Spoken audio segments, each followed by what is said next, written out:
Most people in their 20s and 30s are not broke because they don't earn enough. They're broke, or falling behind, because of one deeply common financial mistake that nobody talks about clearly until it's almost too late. And the worst part? This mistake feels completely normal while you're making it. It feels like living your life. It feels like you deserve it.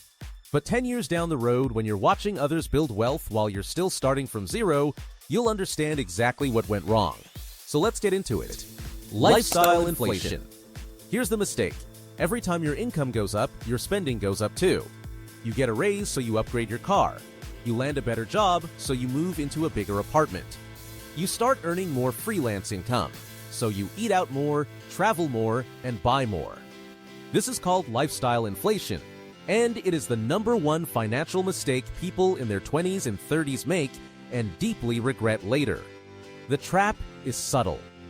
When you're 24 and earning $3,000 a month, saving feels impossible. Then you start earning $5,000 a month and suddenly you're still saving nothing because your expenses grew with your income. Then $7,000 a month comes along and the same thing happens again. A decade passes and you realize you've earned hundreds of thousands of dollars and have almost nothing saved or invested.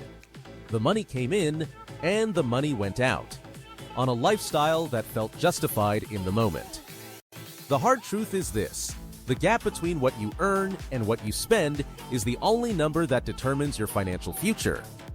Rich people don't just earn more, they keep more. And the habit of keeping money has to be built early, before your lifestyle becomes something you can't scale back without feeling like you've failed.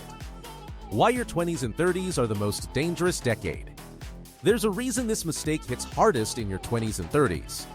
This is the period where your income is rising fast, your social circle is spending visibly, and you finally feel like you've earned the right to enjoy your money. You spent years being broke in college or as a beginner. Now you want to reward yourself. That feeling is completely human and completely dangerous. The thing nobody tells you in your 20s is that time is your most valuable financial asset. Every dollar you invest at 25 is worth dramatically more than a dollar invested at 40 thanks to compound interest. But when you're busy upgrading your life every time your income rises, you never have that dollar to invest. You trade your most powerful financial years for a lifestyle you'll eventually downgrade anyway. Think about it this way. If you invest just $300 a month starting at 25 and earn an average 8% annual return, you'll have over $1 million by the time you're 65. But if you wait until 35 to start the same habit, you'll end up with less than half that amount, around $440,000. Same effort, same discipline. A 10-year delay costs you more than $500,000. That's what lifestyle inflation steals from you, not your comfort, but your future. The comparison trap.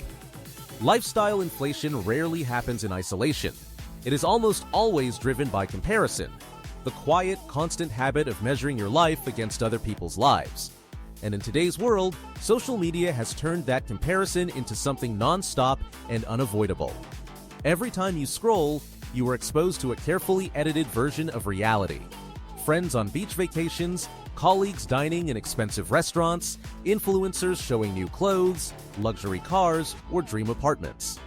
It creates an illusion that this level of spending is normal or even expected.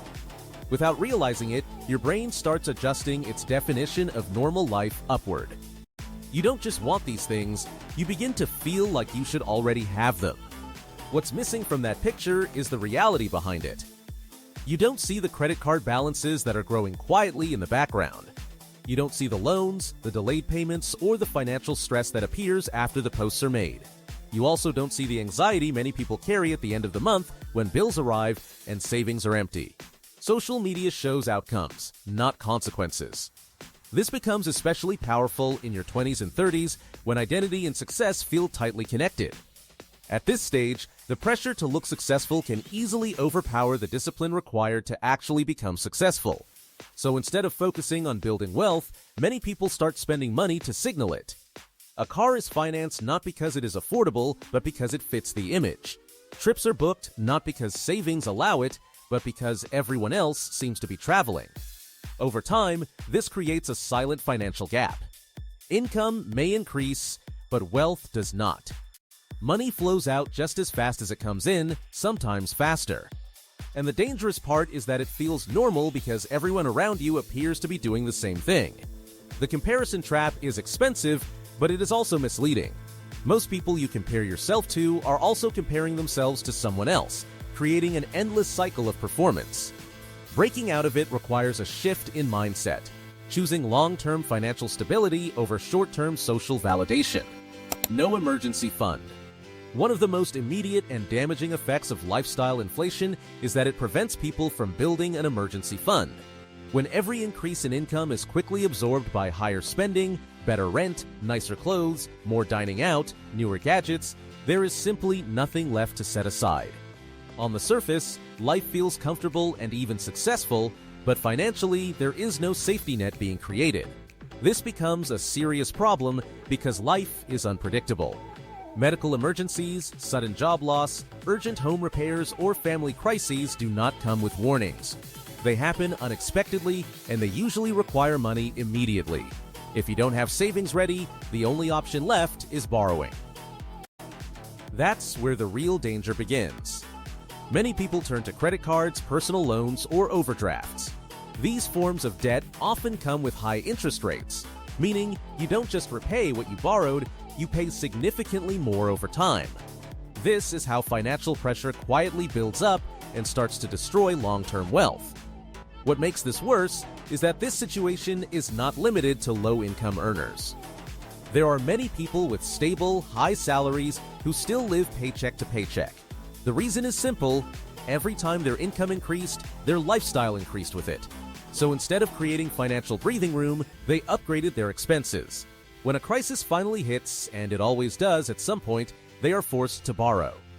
Then the cycle begins. Debt repayments reduce monthly income flexibility, so there is even less room to save. To maintain their lifestyle, some people borrow again, deepening the cycle further. This is why an emergency fund is not just a financial suggestion, but a foundation. Ideally, it should cover 3 to 6 months of essential expenses. Without it, investing becomes risky because money might need to be pulled out at the worst time. Career decisions become limited because there is no cushion for uncertainty. Even mental peace is affected because financial stress sits quietly in the background. Building this fund doesn't require perfection or a high income. It requires consistency. Even small, regular savings gradually create protection.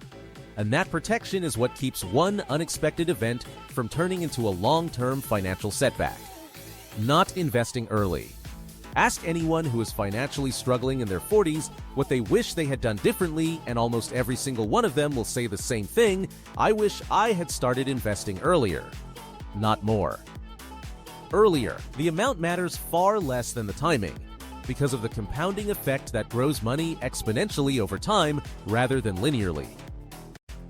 The mistake people make in their 20s and 30s is telling themselves they'll start investing when they earn more, when they're more financially stable, when they've paid off this one loan, when things settle down. But things don't settle down. Income goes up and expenses go up with it. The right time to start investing is now, with whatever small amount you can set aside, even if it's just 2 or 3% of your income.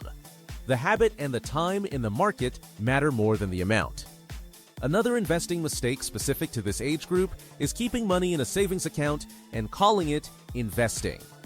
A savings account is for your emergency fund and short-term goals. It is not an investment because the interest rate barely keeps up with inflation, which means your money is effectively losing purchasing power over time. Real investment means putting money into assets that grow: stocks, index funds, real estate, or other vehicles appropriate to your country and financial situation. If you're not sure how, that's not an excuse to delay. That's a problem to solve by educating yourself or speaking to a financial advisor. What you should be doing instead. The solution to all of this is simpler than most people expect, but it requires a shift in how you think about money. The first thing you need to do is pay yourself first. Before you pay for anything else, rent, food, fun, a percentage of your income should go automatically into savings and investments. Most financial experts suggest saving and investing at least 20% of your income. though even 10% is a powerful start if you're not doing it at all. Automate this transfer so you never have the choice to spend that money instead.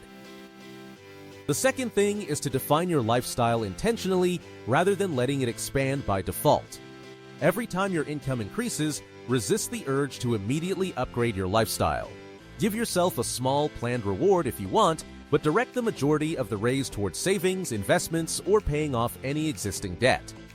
This one habit applied consistently through your 20s and 30s is the difference between people who retire comfortably and people who are still financially stressed in their 50s. Third, educate yourself on personal finance. You don't need to become an expert, but you do need to understand the basics: how compound interest works, what kinds of investments are available to you, how to read your expenses and find areas where you're spending without real satisfaction. Financial literacy is not taught in most schools, which means you have to seek it out yourself. Books, credible online resources, and financial podcasts are all accessible starting points. The financial mistake almost everyone makes in their 20s and 30s is letting their lifestyle grow faster than their wealth. It's buying things to feel successful rather than doing things that actually build success. It's putting off investing because life feels busy and expensive, and later always seems more possible than now. But later becomes 10 years from now. And 10 years from now, the people who started early, even small, are in a completely different financial position than those who kept waiting. You don't need to be perfect with money. You don't need to cut every joy out of your life.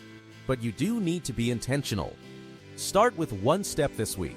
Calculate your monthly savings rate, open an investment account, set up an automatic transfer, or cut one expense that doesn't actually make you happy. Small moves, made consistently, compound into enormous results. The best time to start was 5 years ago. The second best time is right now. If this video gave you something to think about, share it with someone in their 20s or 30s who needs to hear it. And if you want more straightforward financial content that actually helps you take action, subscribe. There's a lot more coming. See you in the next one.